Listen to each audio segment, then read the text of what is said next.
Welcome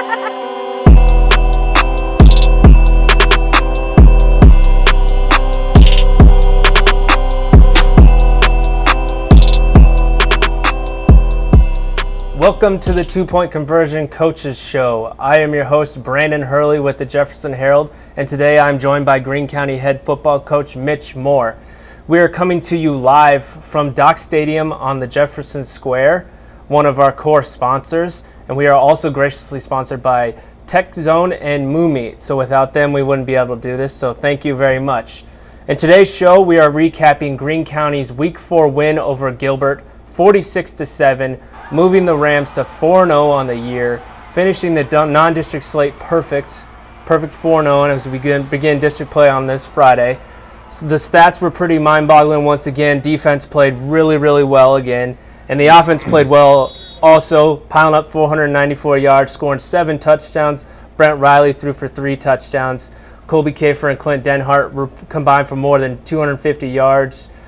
Carter Morton had another 100-yard receiving game, a couple touchdowns. So another big win over a 3 opponent, as we talked about last week in a hostile environment. So just going off that, what are some of your biggest takeaways from Friday's win? Well, what you said, our defense played terrific again. They stopped the run, shut down Gilbert's run, and we were able to play fast and physical on those front four again, which controlled the line of scrimmage both offensively and defensively. And then I was really impressed with our offense. We had a little bit of a sluggish third quarter offensively, but the other 3 quarters we finished drives. I thought, to me, Coach Jaski's drive that he called that first series of the game, we didn't score, but they drove the ball a little bit on us defensively. They put about an 8-play drive together, and we matched that. And so we gave our time for our defense to rest a little bit. We controlled the line of scrimmage that first drive offensively, and really kind of set the tone. I thought we were coming off the ball and physically handling them that first drive, and I think that set the tone offensively for the rest of the game. And like I said, Coach Jaski called a terrific game. Offense played really well. And I think we probably could have scored a couple more times if we had not been so sluggish there in the third quarter. Something we've kind of we've been a point of emphasis this week, and we're trying to get better at that as we come out of the halftime break. But overall, a good performance by all 3 phases of our football team, and our guys continue to get better. And it's fun to watch our guys play on Friday night because they enjoy playing under the lights, and that's what it's all about. You build up and you do all this work, and Friday nights is your showcase, and our guys have taken that to heart. So it's a fun team to coach. Yeah, absolutely. And you mentioned that coming out of the halftime break, and that's something I've noticed. You've been kind of sluggish to start a third quarter in several games this year. What do you think is happening there, and what can you do to kind of reverse that and let you guys get out to a hot start? Well, I don't know. I don't have a direct answer to that, Brandon. I think we've got to just be more attention to detail coming out of the third quarter. I mean, we've come out of every halftime with a lead, and so maybe you let your guard down a little bit mentally. But I don't have an answer for that other than I know that's certainly something that we've got to get better at. Championship teams get better at all phases of football, and for us to win a championship, we've got to get better at coming out of the third quarter, and we've got to accelerate our momentum a little more in that third quarter and really finish the game in the third quarter so we can put it away and not carry games into the fourth quarter. But I think that's something, just attention to detail, and certainly that's something that we've thought about and we've addressed with our team, is we've got to be better in the third quarter, and so we'll see how we are this week. Yeah, and that's something that'll play a big role once you start playing closer games. A lot of your games so far have been, you've had a big lead, so having a sluggish third quarter hasn't really mattered in the end run.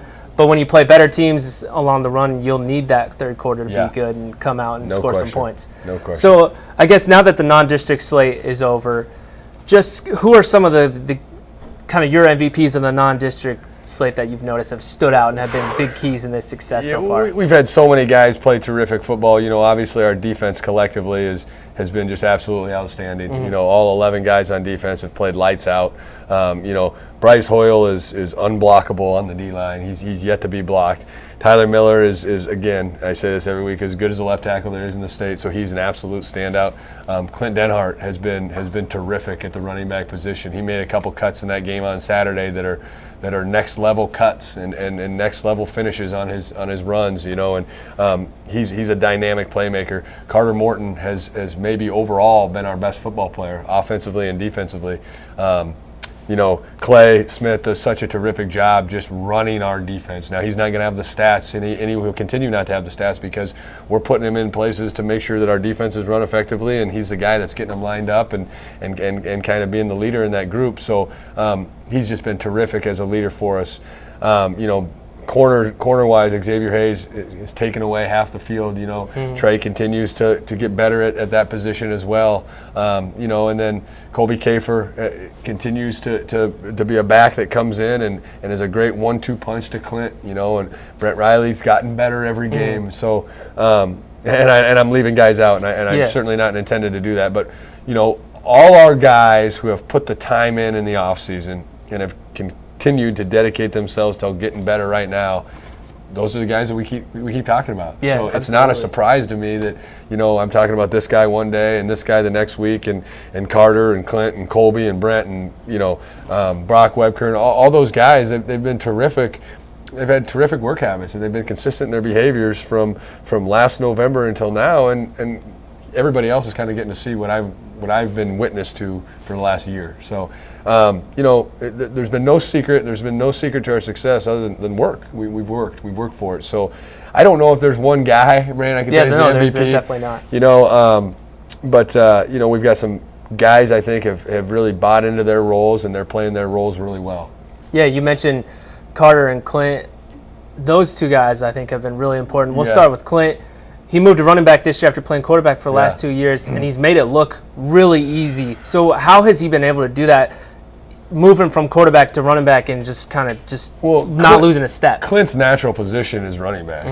Whether he played quarterback or studied the quarterback position, his natural position where he is fit for certainly collegiate level is the running back position. He's very natural. He's powerful in his lower body. He's got great body control. He's so good at going out in the pass game and catching the ball too. Quarterback helped him see the bigger picture, so the game's slower for him now when he's at running back.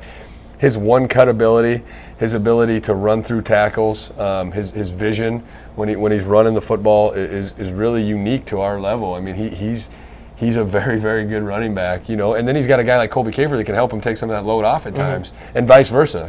Colby helps, Clint helps take some of the load off of Colby, so they're a dynamic duo. Coach Hansen has done a fantastic job handling their egos, handling how to manage game situations, who's in on what plays, making sure that they're both fresh, making sure they practice with great pace, and they're two competitive guys. I mean, they both want to continue to make each other better. But Clint he's a running back that can play at the next level, and he's got to continue to just want to get better every day and continue to lead. But he's really embraced the running back role. He's as happy as I've seen him since I've been here in terms of being a teammate and really enjoying his role and being an energy giver, not an energy taker. We've talked about the last couple of weeks with our team and Clint gives you energy. On Friday nights, he's certainly a guy that is our spark. Yeah, and the other guy that I mentioned is Carter Morton. Yeah. He's had a huge breakout year. We've talked about his defensive play, but he's been huge as a receiver this year too. 3 100-yard games in the first 4 games. Yep. He scored a touchdown in every game. He leads the state in touchdown receptions. Yep. So what do you think has been a key to his offensive breakout this year? Work ethic, understanding the offense. Again, there's not a day that he takes off ever. And so when you've got guys that do that, and Carter certainly being at the top of my list of guys that just don't take days off, you continue to get better. And he's got talent. I mean, no one's ever looked at Carter and said he doesn't have talent. I mean, he's got talent. He's long, he's lanky, he's got broad shoulders, he's fast, he can catch the ball, he can accelerate, and he plays with just an incredible demeanor on Friday nights. Like, he loves to hit you, he loves to make contact. He finishes. You never see him go down easy, because he loves to make everybody work that's going to tackle him. And then I think Carter's biggest thing is he now understands the offense better. He understands what we're trying to do. Him and Brent have a really good connection.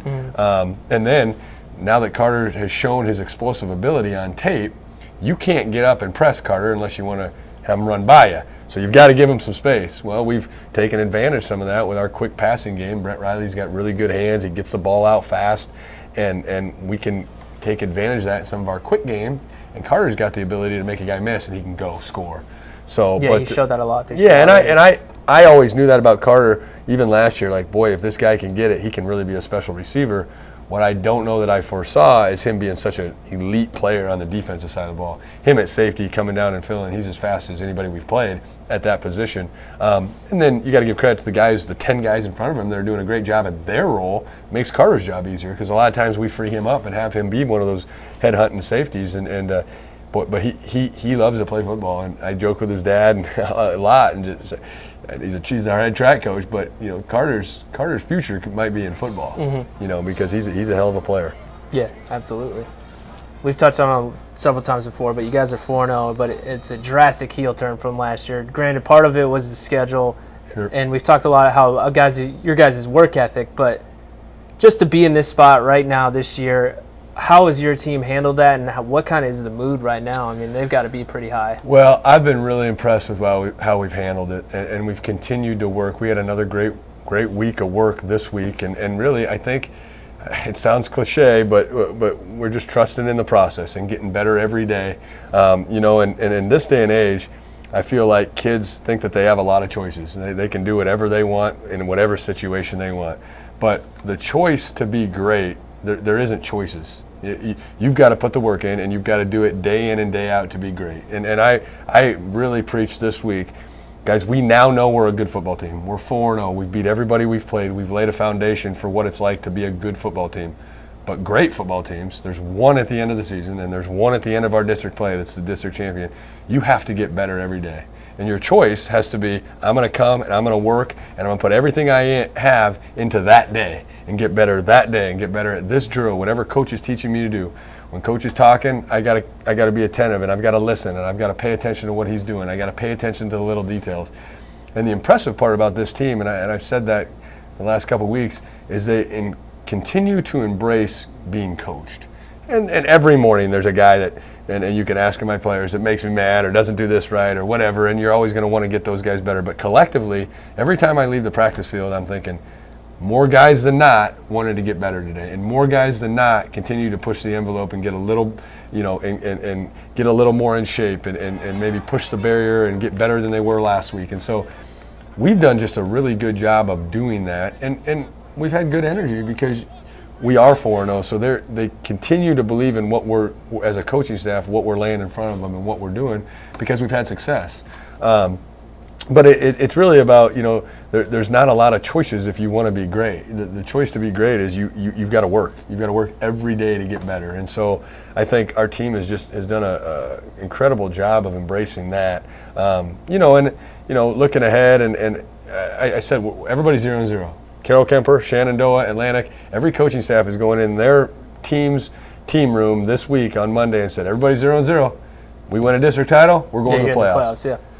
You lose, you're not. You got a chance of not. So I think that's our challenge is we want to win championships. There's make no bones about it. And to do that, we've got to win a district title. And so, but it starts with Shenandoah. It starts this week. Absolutely. So, now that the district season is here and you talk about getting better, what are some of those things that you think you guys need to shore up as the district season begins? I've been saying it for 2 years. I still think we don't play fast enough offensively with our tempo. I don't think we get lined up fast enough. I don't think we have great urgency to get lined up fast enough at times. And I know Coach Jaski did a great job this week of working on that with our guys. Our motion needs to, you need to run motion across the field like you're running a Vermont route, like you're running vertical. You need to get lined up, and when the play is over, your eyes should be on the guys on the sidelines. We have to get better attention to detail at that on the offensive side of the ball. On the defensive side of the ball, we can't ever do our own thing. We have got to continually to do what we're coached to do, even when you're not going to make the play.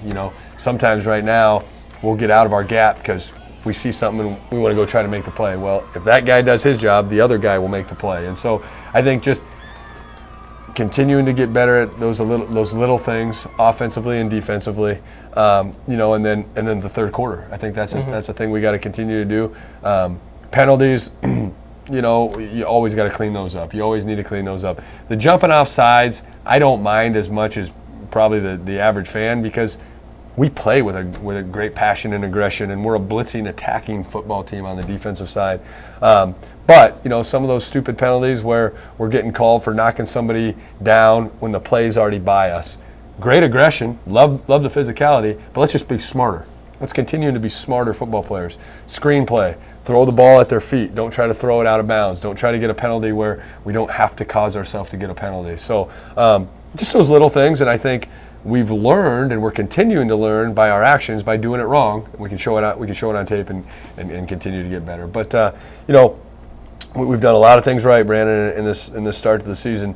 But great teams, like I said, there's only one of them at the end of the season. There's one. So you've got to continue to get better every single day for us to be a championship program. Yeah, and one of the things that is really telling about how dominant you guys have been this year is you haven't trailed yet this year. But on the flip side, do you think it's at all a little worrisome if once you guys get down, are you worried about how they'll react, or are you pretty confident that they'll be? No, I'm not, because hopefully we won't get down. Hopefully we continue to strike early, and hopefully we continue to keep the momentum in the game. But I think, again, going back to what we've done for the past year and the adversity we've had to face, and last year's, I think last year was such a great learning year for us that we've got to understand that it's about all 11 guys on the field at a time. It's not about one individual. So we got to continue to stay together. And if we do get down in a football game, I think we've got to figure out how to get back into it. But certainly not something you prepare for. I absolutely. think You can't prepare for that. You got to understand that at some point in this season we might find ourselves behind. We got to continue to do what we do. And so that's about it. Yeah, so on Friday, you guys welcome Shenandoah into town for the district opener. They're 0-4. They kind of, on paper, they don't look like the best team. So what kind of things are you expecting from them, just to make sure your guys aren't getting too overconfident, and how are you gonna attack them? Well, I continue to preach it's about us and how we play, and you're only guaranteed 9, right? So those seniors, theoretically, they could have 5 football games left for the rest of their life. 5 games, that's it, rest of their life. So why you'd ever not want to get up for any game that you ever play on Friday night in front of your home fans, in front of your moms and dads and aunts and uncles, when you know that you're not guaranteed more than 5 left, that's beyond me. And I don't think our kids will have a problem with that. But yeah, I certainly, we know the record. We watch the film. I think we feel like we're more athletic and we're faster and we're probably stronger in a lot of areas. They're the biggest O-line we face. They've got some big guys across the board. I think they average 260 across the board. Oh, wow, that's pretty big. They're big. They're wide. You've got to get them in space. You don't want them to latch on you because they like to run the ball 3, 4, 5 yards at a time and gain ground on them. We've got to get off the field on third downs. Offensively, we've got to be able to pick up the blitz. We've got to be able to communicate, our formations and our plays effectively all the way across the offense. And I don't really think that we're making it too much about them and what they are or what they aren't. We're just continuing to make it about how good can we be, how much better can we get, how much more effective can we get, both offensively and defensively. And then, we love to play football. We love to play with passion and energy and excitement. And so Friday night's just another opportunity for us to show everybody else what we love to do. So a letdown isn't even something that I really think about or have talked about with our kids, because I don't believe that's something that we certainly even crosses our mind. I just have been preaching to them, we've got to continue to get better. Yeah, absolutely. So obviously everybody wants to win every single game. Yeah. But this game specifically, what would it do for your guys' confidence just to begin the district season to be able to win? I mean, you guys have only won one district game in the last 2 years, so Sure. What would this do to just get on the right foot this year? Well, in my opinion, we've got some really good momentum going, right? I think we're starting to get some press statewide and certainly locally, and people are kind of jumping on the bandwagon. Oh, maybe these guys are pretty good. We got to keep that momentum going, right? The momentum is such a powerful thing in high school football, certainly on Friday nights, but even as you carry throughout the season, as that momentum keeps building.